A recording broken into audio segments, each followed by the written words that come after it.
ভেনেজুয়েলায় শনিবার রাতে একটি বড় সামরিক অভিযান পরিচালনা করেছে যুক্তরাষ্ট্র।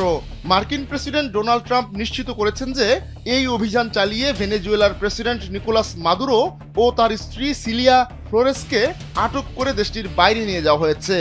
অভিযান চলাকালে ভেনেজুয়েলার রাজধানী কারাকাস সহ বিভিন্ন এলাকায় বিস্ফোরণের শব্দ শোনা যায়, যা ইঙ্গিত দেয় যে মার্কিন বাহিনী গুরুত্বপূর্ণ লক্ষ্যবস্তুতে হামলা চালিয়েছে। সিবিএস নিউজের এক প্রতিবেদনে বলা হয়েছে, এই অভিযানটি পরিচালনা করেছে মার্কিন সেনাবাহিনীর শীর্ষ বিশেষ অভিযান ইউনিট ডেল্টা ফোর্স।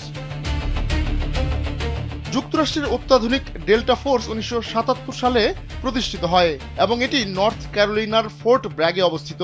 এটি বিশ্বের সবচেয়ে অভিজাত ও গোপনীয় সামরিক ইউনিটগুলোর একটি।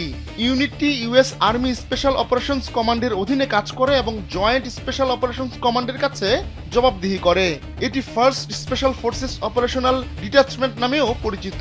ব্রিটিশ SAS থেকে অনুপ্রাণিত হয়ে এই ইউনিটটি প্রতিষ্ঠা করা হয়। এই ইউনিটটি অত্যন্ত ঝুঁকিপূর্ণ মিশনে পারদর্শী। তাদের প্রধান দায়িত্বের মধ্যে রয়েছে সন্ত্রাস বিরোধী অভিযান, জিম্মি উদ্ধার, সন্ত্রাসী হুমকি নির্মূল বা আটক এবং বিশেষ নজরদারি। তাছাড়া তারা হাই প্রোফাইল ব্যক্তিদের নিরাপত্তা এবং অপ্রচলিত যুদ্ধ কৌশলেও সমানভাবে পারদর্শী। সদস্যরা স্নাইপিং, ক্লোজ কোয়ার্টার কমব্যাট, বিস্ফোরক ব্যবহার এবং গোপন প্রবেশ কৌশলেও দক্ষ। তারা বিমান, ট্রেন, জাহাজ ও যানবাহনে অভিযান চালিয়ে যে কোনো পরিবেশে পরিস্থিতি নিয়ন্ত্রণে সক্ষম। ডেল্টা ফোর্স 4টি প্রধান স্কোয়াড্রনে বিভক্ত। প্রতিটি স্কোয়াড্রনে 3টি ট্রুপ থাকে। রেকি স্নাইপার ট্রুপ, যারা গোয়েন্দা তথ্য সংগ্রহ করে এবং স্নাইপার মিশন পরিচালনা করে। 2টি ডাইরেক্ট অ্যাকশন অ্যাসল্ট ট্রুপ, যারা লক্ষ্যবস্তুতে আক্রমণ, অভিযান ও উচ্চ ঝুঁকির মিশন পরিচালনা করে। ডেল্টা ফোর্সের অধিকাংশ অভিযান গোপনীয় এবং সময়ের সঙ্গে সঙ্গে কেবল কিছু অপারেশন জনসমক্ষে এসেছে।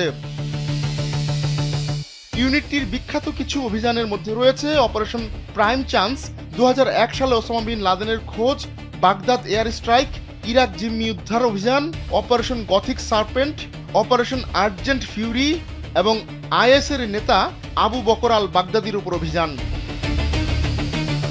আহমদুল্লাহ শিকদার, কালবেলা।